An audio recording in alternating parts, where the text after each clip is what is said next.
Red CRB ay nagmatch po sa DNA profile po ng magulang po ng ating missing victim po.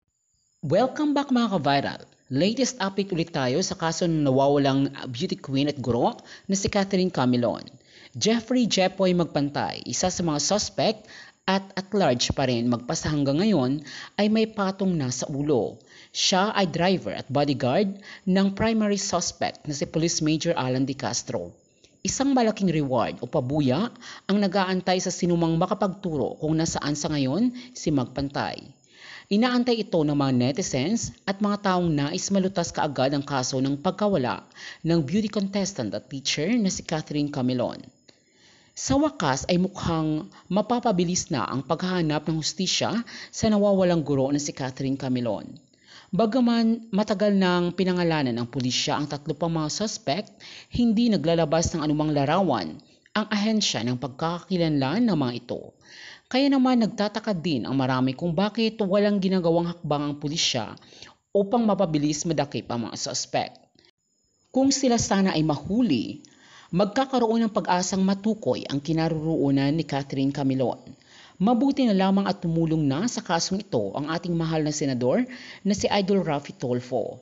Ayon kay Senator Raffy Tulfo, magbibigay siya ng 500,000 pesos sa sinumang makapagturo ng kinaroroonan ni Jeffrey Jepoy Magpantay. Ang larawang ito ay siya mismong mukha ni Jeffrey Magpantay. Ayon kay Senator Raffy Tulfo, hindi ito ang unang beses na nagbigay siya ng pabuya sa sinumang makapagturo ng isang suspect.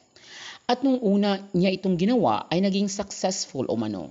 Kaya naman inaasahan ni Idol Raffy Tulfo na sa pamamagitan ng hakbang niyang ito, agaran ding mahuhuli itong si Jeffrey Magpantay.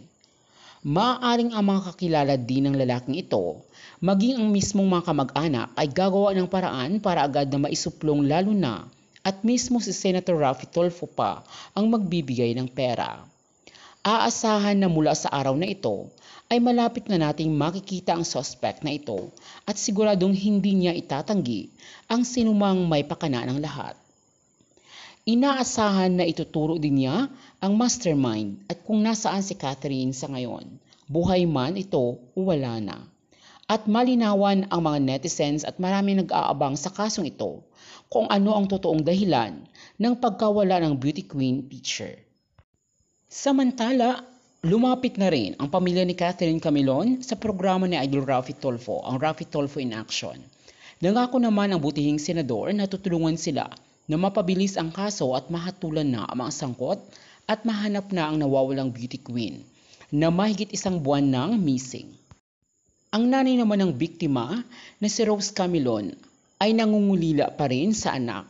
Aniya, hindi pa rin sila nawawalan ng pag-asa na mahalap nilang buhay at ligtas ang kanilang anak. Hindi din naman sila nawawalan ng pag-asa na mahanap nila ito. Hihilingin kong diyan siya makauwi, makabalik ng ligtas. Yung buhay namin siyang yayakapin. Wala na akong iba. Ako parang nabigla agad na, bakit 14 hours yung offline?